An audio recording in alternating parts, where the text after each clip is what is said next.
This technique video demonstrates a dry arthroscopic hip labral repair for irrigation fluid use optimization. These are our disclosures. We begin with appropriate patient positioning and gaining access to the hip joint.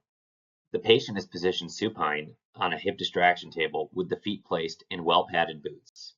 We prefer the use of a perineal post. However, postless distraction can also be used for this technique.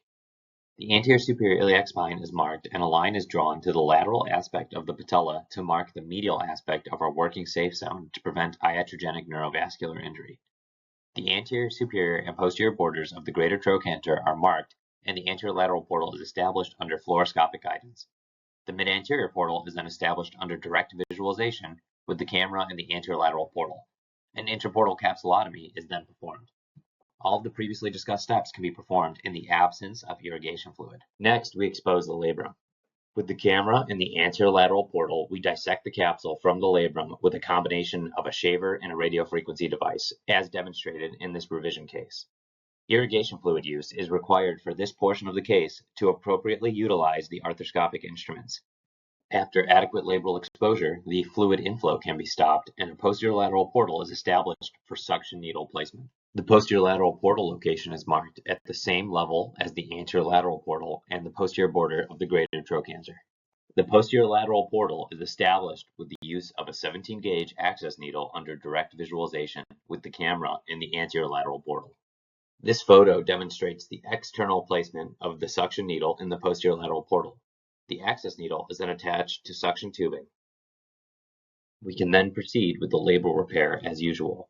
In this video, we will demonstrate multiple labral repair techniques that can be performed during dry hip arthroscopy.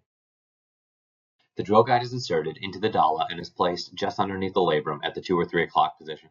The anchor is then inserted and the repair suture is passed into the joint and through the chondral labral junction with a suture passing device. The repair suture is then shuttled through the anchor and tensioned as needed.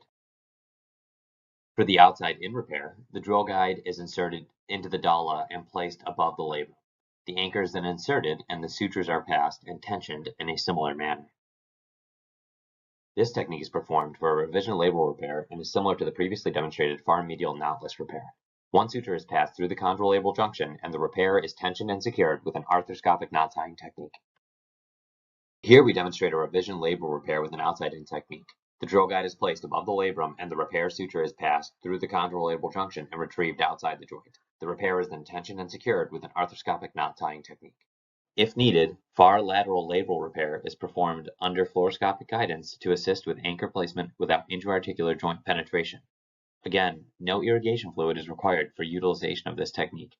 This arthroscopic photo demonstrates the final labral repair using the prior described techniques without the use of irrigation fluid.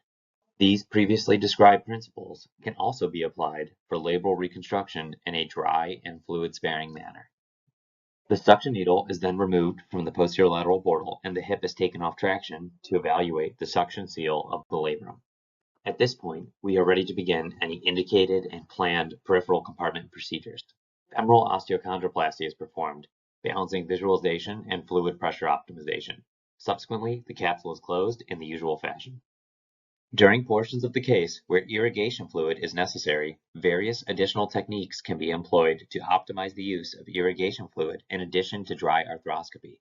These techniques include employing epinephrine in irrigation fluid bags, decreasing pump pressure, in which we have found visualization is often readily possible at 15 to 30 millimeters of mercury, permissive hypotensive anesthesia with maintained systolic pressures in the 90s to decrease bleeding, and consideration of multi-case pump tubing systems.